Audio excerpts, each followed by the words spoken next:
Y'all ready for the journey? Yeah. Y'all ready for the trip? Yeah. How do we end poverty in America? It's been a question addressed for years, from LBJ's War on Poverty to the past decade. But today I'm going to give you the answer to this question. We end educational inequality here in America because when we give students the best education, no matter their race, socioeconomic status, or the house that they grew up in, we give them the best education, they will succeed and we will end poverty. What is educational equality, you ask? And I'd be like, what's this white guy? You know, he's got like middle class privilege, he's got that cis, gender privilege. What does he know about this?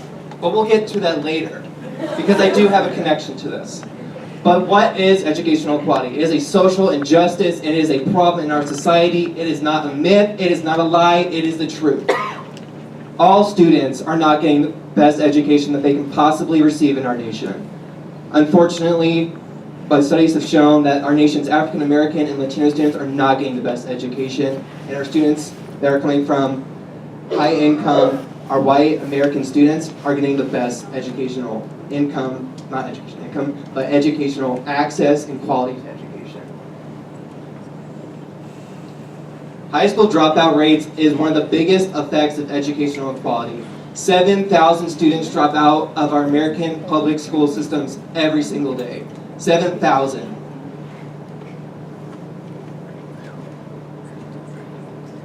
Where is educational equality found? I want you to think outside of the privileged neighborhood that you grew up in, Raleigh, Charlotte, Greensboro, because educational equality, the true disparity of it, is outside of the neighborhood that you grew up in. The true disparity is going on in greater New Orleans, it's going on in rural Oklahoma, it's going on in the low socioeconomic parts of Chicago. It is everywhere. It is mostly our nation's urban impoverished and rural impoverished area. Where you can find poverty, you will find our nation's failing schools. There is a correlation. Who is most affected by educational equality? The true injustice part of this is that our nation's, from research shows that our nation's African American and Latino students are not getting the best education that they can receive, and our nation's Caucasian and white students are getting the best education. A lot of it comes down to income, unfortunately. Unfortunately, the truth is that the more money you have, the more money your parents have, the more access and quality to education that you will receive. How should income, or the color of your skin, or the house that you were raised up in, or the zip code that you came from, have any determinant on the education that you receive? Education should not be a privilege, it should be a right. It should be an equal right that every student receives in our nation. I have a few statistics to show to you. I just really want you to read them, digest them, marinate it into the brains that you all have in this room.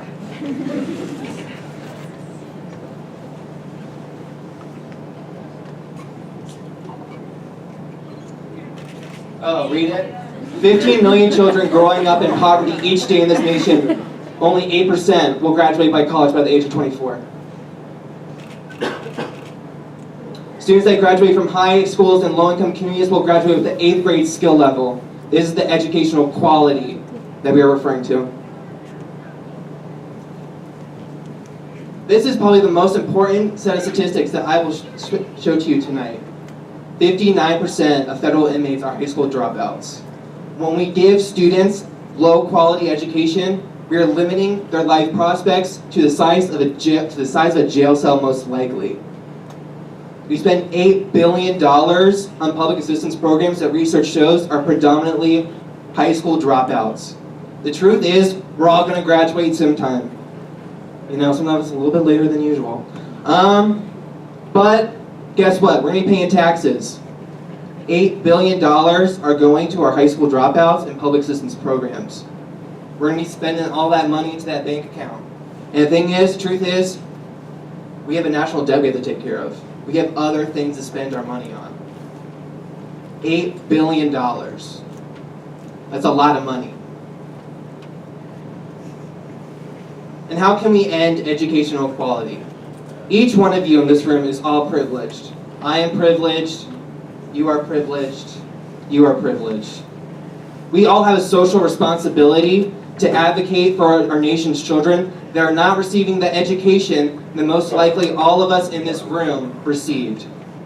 Whether you're going to stand up and teach in front of a classroom every single day, whether you're going to provide the best health care possible to our nation's most needed students, whether you're going to advocate in the courtroom, the White House, Congress, I'll let you decide that.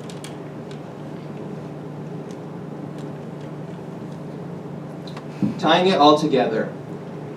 Now I hope you understand that there is a correlation between life prospects and educational quality. That when we give students the best quality education, we increase their life prospects. We increase students' life prospects, we increase upward social mobility.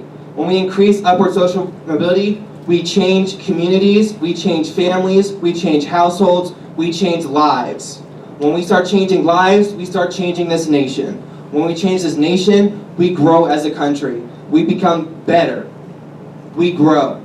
Our schools change, and when we put the best teachers in front of our nation's most needed students, we start changing lives, we start making progress, and we break the cycle of poverty. When I grew up, my mom was raised in a rural, impoverished area. My mom grew up in a dysfunctional household. My mom, from the beginning of my life, has always told me that education is number one in your life. Back then, in the 70s, my mom didn't really go to the best high school possible. She didn't have the best educational quality that she could have received. But my mom beat the statistics and did graduate.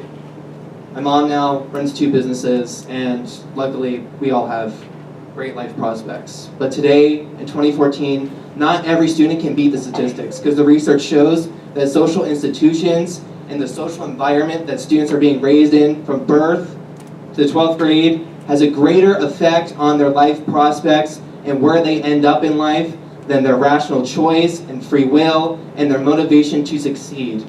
We have the social responsibility to change that. We all have to provide the best educational quality that our students know and that they should receive, because liberty and justice should be provided for all.